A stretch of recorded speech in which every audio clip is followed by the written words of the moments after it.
katapusan wala na si Angeline. At hindi siya si Lyra. Huwag mong buhayin si Angeline sa anak ko. Huwag ka na muna makikipagkita sa anak ko. Hayaan mo na lang muna kami. Please lang, Rixal. Hindi nakakabuti ito para sa ating lahat. Pakiusap lang. Anong nagpangiti sa'yo ngayong araw na ito? Si Prince. Boyfriend yun ng Angeline. Baka pwede mo namang kontrolin yung emotions mo. Alam ko naman po yun eh. Pero, wala lang. Masaya lang ako. Bakit mo suot yan? Bakit binigyan sa'yo? Eh, hindi naman importante sa akin yung presyo eh. Sobra mo akong pinaligaya. Dahil ngayon, alam ko na kahit na anong mangyari, akin ka lang. Masama lang talaga ang pakiramdam ko. I have to rest.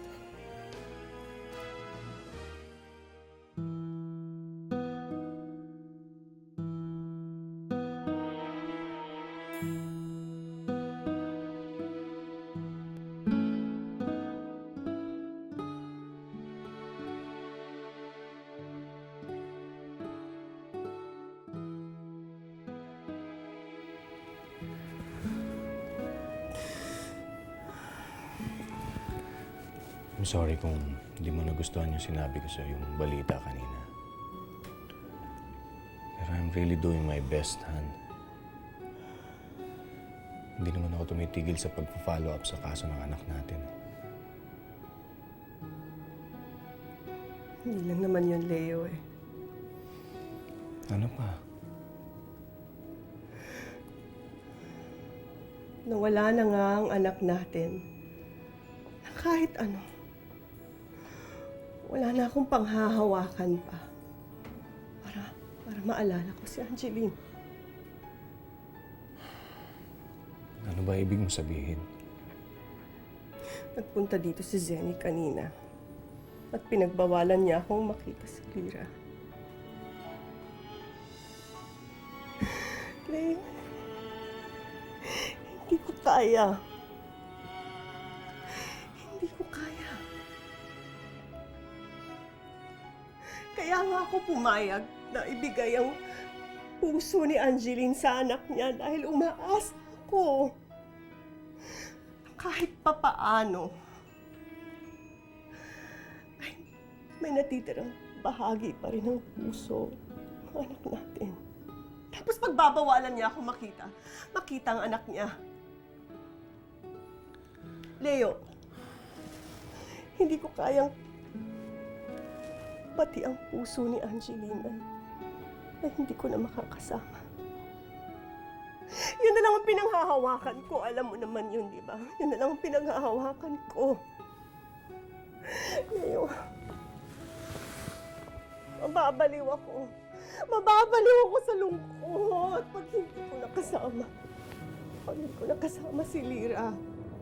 At hindi ko kaya kung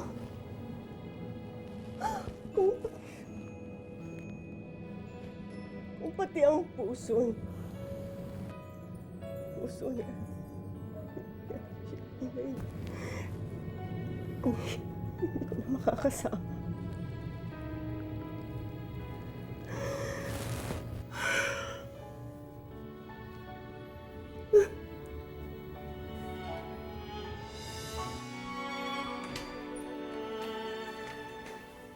Oh! Mars! Nandito ka na pala. Ang aga mo naman. Eh, bumili lang ako ng tinapay. Kumain ka na ba? Ikaw, ha? Oh, bakit? Meron kang kagagahang ginawa, ha? Ano? Ano na naman kasalanan ko? Bakit mo sinabi kay Lyra yung tungkol dun sa damit na binili ko sa kanya?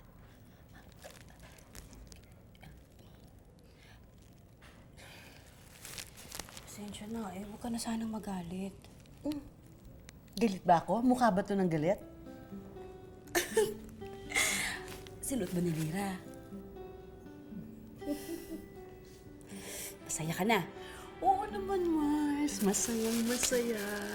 Maraming salamat sa'yo.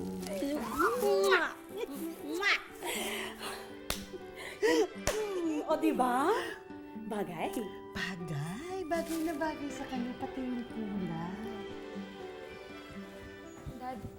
Kamusta na si Mami? Is she okay? Yeah, okay na siya. Natutulog na. Nandun sa kwarto namin. Kung pwede, silip-silipin mo na lang mamaya. Sige. Bakit? Saan po kayo pupunta? Basta, may pupuntahan lang ako. Mami mo, bantayan mo, ha? Totoo ba talaga yung mga sinasabi mo? Oo. Ganito yung nagawa niya, pare. And she admitted to me. Hindi siya marunong gumawa nun. And I assume, after ng transplant, natuto na lang. Oh, eh, ano naman point mo? Choy, nagkamali ako. Akala ko, hindi na maaaring mabuhay ulit si Angie. Pero mali ako. Buhay siya, pare. Muling nabuhay si Angeline sa katawan niya. Prince, tingilan mo yan. Kinikilabutan ako sa mga sinasabi mo eh. Imposibleng nabuhay ulit si Angeline. Kakapanood mo ng horror film, yun ang naisip mo. Yan. Buti pa, uminom na lang tayo. Miguel. Pa nga dyan.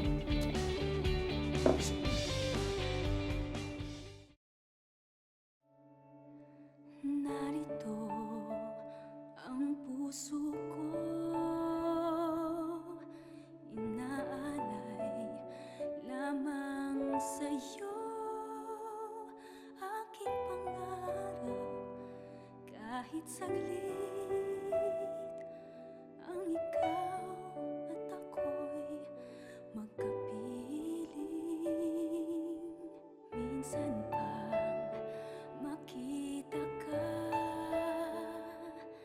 damdamin ay sumasaya, lungkot na papawi, buhay ko'y ngiti, sa sandaling pag-ibig mo'y makamit.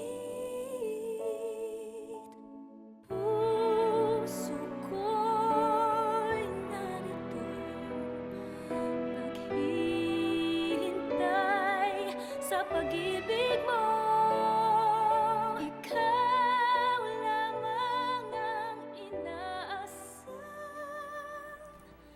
Tanggapin mo ang puso ko. Mars. Mars, may bisita ka. Sino daw?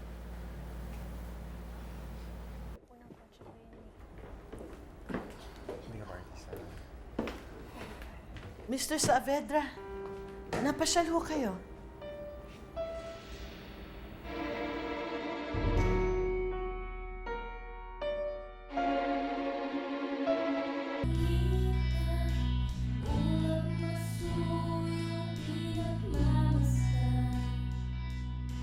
Prince, alam ba yung nangyari sa amin kanina sa school?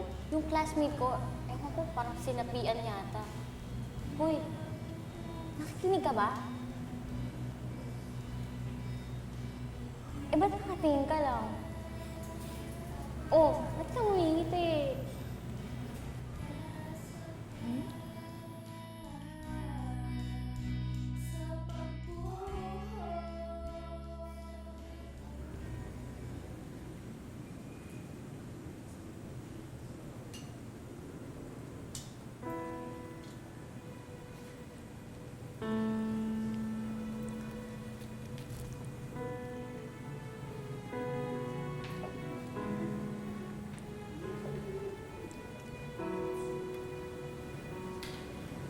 Iyo. Bakit ka nalulungkot? May problema ka? Wala naman po. Sige, oh. Alam ko may problema ka. Kaya hayaan mong tulungan kita, ha? Posible ho eh. Hindi niyo ho ako matutulungan. Akin ang kamay mo. Ano pong ginagawa niyo?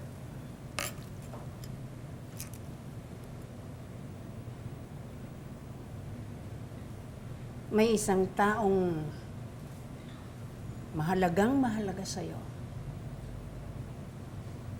ang nawala sa'yo.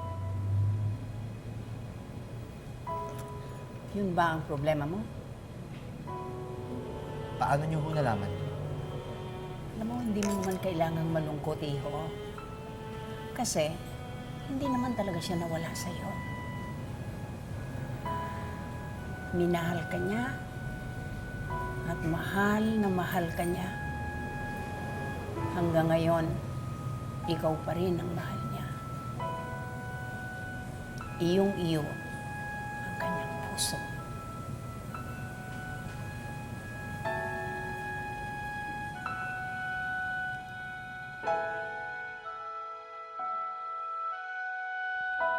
Dito na lang ho tayo mag-usap, Mr. Saavedra. Ayokong magising si Lira. Medyo nahihirapan siyang matulog ngayon. Ano ho ba yung sadya niyo sa akin? Nasabi sa akin ng asawa ko na nanggaling ka raw doon. At pinagbawalan mo raw siya na makipagkita kay Lira. Totoo ho yun. Kasi naman ho, Mr. Saavedra, may dahilan naman ako kung bakit ko ginawa yun. Dangan ho kasi palagi na lang hong dumadalaw dito ang asawa ninyo. At bukod pa doon, palagi silang magkasama ni Lira. Hindi naman ho sa minamasama ko yun, Mr. Saavedra. Kaya lang, hindi ko gusto yun eh. Lalo pat pareho naman ho natin alam na hanggang ngayon, hindi pa nakaka-recover si Ma'am Roxanne sa pagkamatay ng anak ninyo. Ayoko naman hong gawing extension ni Angeline si Lira. Hindi ho ako makakapayag noon. Naiintindihan kita, Seni. Tama ka rin naman doon. Kahit naman ako, hanggat maaari, ayoko sana ibalik sa alaala ng asawa ko ang anak namin sa pamamagitan ng anak ninyo. Kaya lang, mahal na mahal ko ang asawa ko. Kaya nga ako nagsadya dito sa inyo para ipakiusap sana sa'yo kung pwede. Huwag mo na munang pagbawalan ng asawa ko na makipagkita kay Lira. Hindi pa talaga siya nakakapag-move on eh. Kaya nga hinahayaan ko muna siya na ma-enjoy niya yung pagkikita nila ni Lira.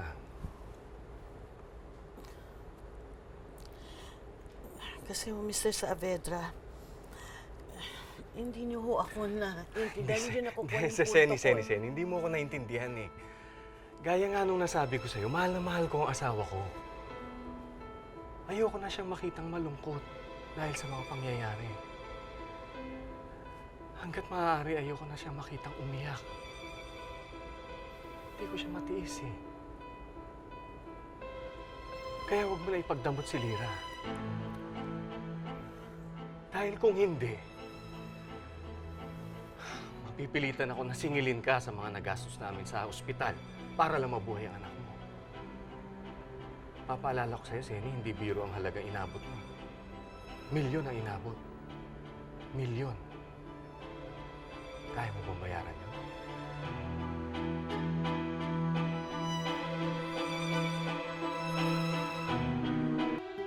Mr. Saavedra, hindi ko ho nakakalimutan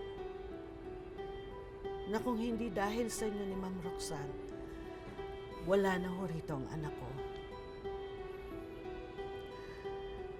Pero sana lang ho, huwag niyong gamitin niyon para baliin yung naging desisyon ko na. Sana lang ho, huwag niyo akong ipitin sa laban na alam ninyong talo ako. Kung may limpak-limpak na salapi lamang ako ngayon din ho babayaran ko lahat ng mga pagkakautang namin sa inyo. Yun na nga, Seni. Wala ka namang pera eh. Alam mo, kahit na magkanda kuba ka ng ilang taon, hindi mo kikitain ang halagang yun. Pagkatapos ngayon, pagmamalakhan mo ko, ikaw pa tong may ganang magsabi sa asawa ko, magbawal sa asawa ko na makipagkita kay Lira. Mr. Saavedra, abot langit ho. Abot langit ang pasasalamat ko sa inyo ni Ma'am Roxanne. Pero wala ho sa usapan natin itong ginagawa ng misis ninyo sa anak ko. Mawalang galang na ho, pero wala naman ho tayong pinirmahang kontrata na nagsasaad na kailangan maging malapit si Lyra sa asawa ninyo pagkatapos ng heart transplant. Teka muna, Zeni. Bakit? Ano bang masamang ginagawa ng asawa ko? Pumupunta lang naman dito ang asawa ko. Pinupuntahan si Lyra. Dinadala ng mga gamit. Anong masama doon? Alam mo ba, Zeni, yung simpleng bagay na yun, kung ano nagagawa sa asawa ko, napapasaya niya ang asawa ko.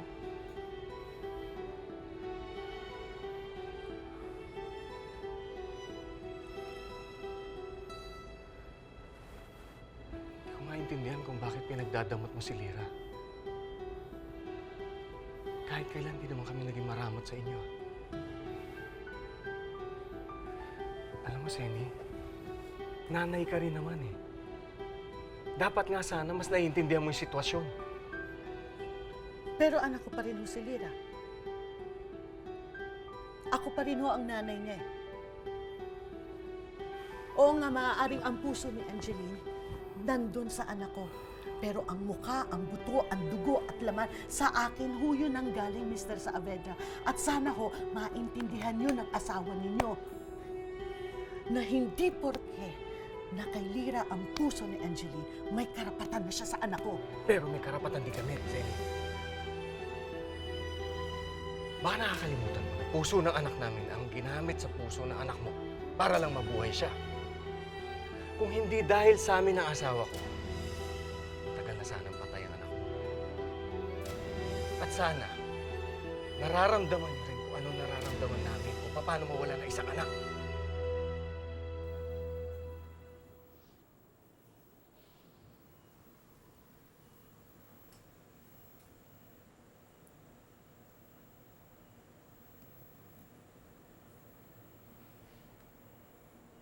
Ma,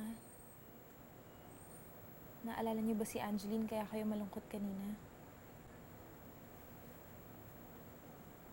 Sana maka-move on ka na, Ma. I'll help you. I'll do everything I can to make you happy again. I love you, Ma.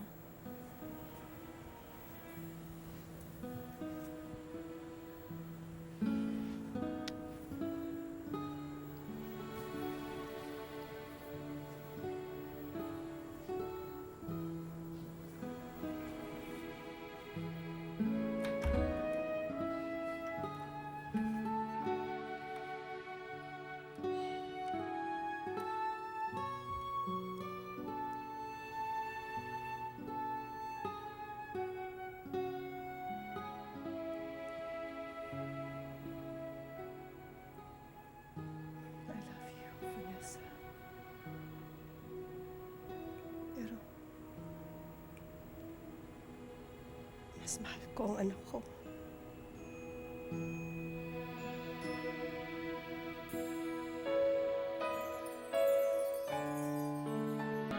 Mr. Saavedra.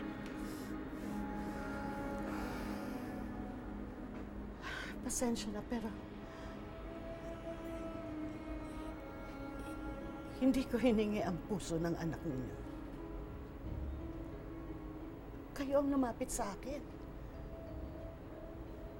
Kayo ang nagkusang tumulong dahil alam ninyo na hindi ako makakatanggi dahil buhay ng anak ko ang nakataya. Sana lang inabisuhan ninyo ako na balang araw susumbatan ninyo ako sa lahat ng mga ginawa ninyo. Teka muna, Zeni. Hindi naman tayo hahantong sa ganito eh. Kung pinagbigyan mo lang sana yung simpleng pakiusap ko sa'yo na para naman sa asawa ko. Wala naman talaga sa ugali ko manungbat eh. Pero dahil nga sa wala kang pambayad, Ginigipit niyo ako ngayon. At paano kung hindi ako pumayag? Anong gagawin ninyo? Papatayin niyo ang anak ko? Dudukutin niyo ang puso ni Lyra? Ganun ba? alam mo, Zeni, hindi tayo nagkakaintindihan. Bakit ba pinagdadamot mo sa akin yun? Simpleng-simple lang na hinihingi ko sa'yo, ah.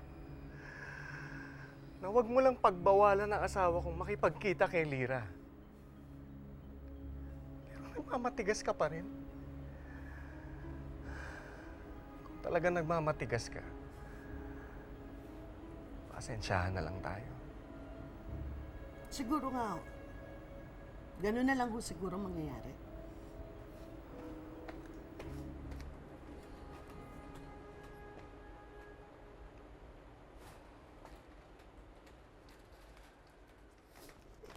Ito, Mr. Saaveta.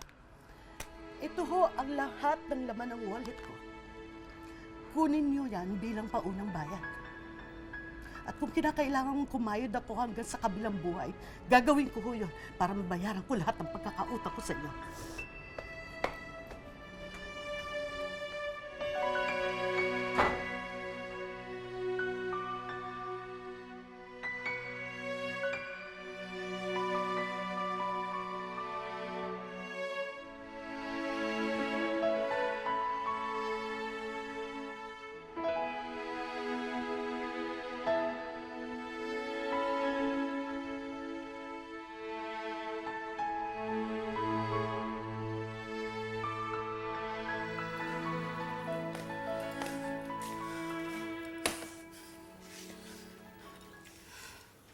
Sige. Sabihin mo nga sa akin, paano mo babayaran ang lahat ng utang mo sa kanila? Magtatrabaho ako. Mangungutang ako. Tataya ako sa loto. Ewan ko, Becky. Ewan ko. Trabahala na. Kung alam ko lang na ganito ang mangyayari, di sana hindi na ako pumayag na gastosan nila si Lira. Di sana namatay na rin si Lira. Parang gano'n na yung sinabi mo eh.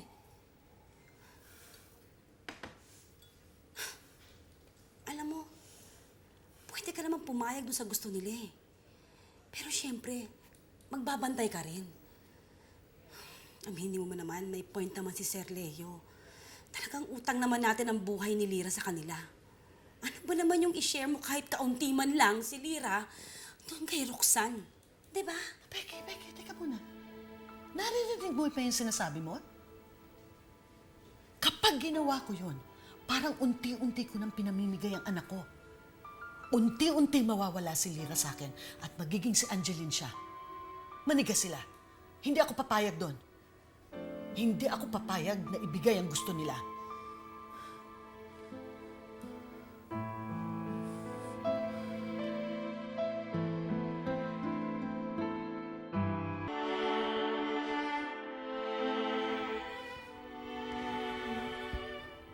Saan ka galing? Galing ako kay Senny. Sinabi ko sa kanya yung sitwasyon mo. Sinabi ko na kung pwede sana, huwag ka na muna niyang pagbawalan na makipagkita kay Lira. Napaliwanagan mo ba siya ng maayos? Anong sabi niya? Bakit, Leo? Hindi ba siya pumayag? Hindi na ba siya talaga papayag na makita ko si Lira?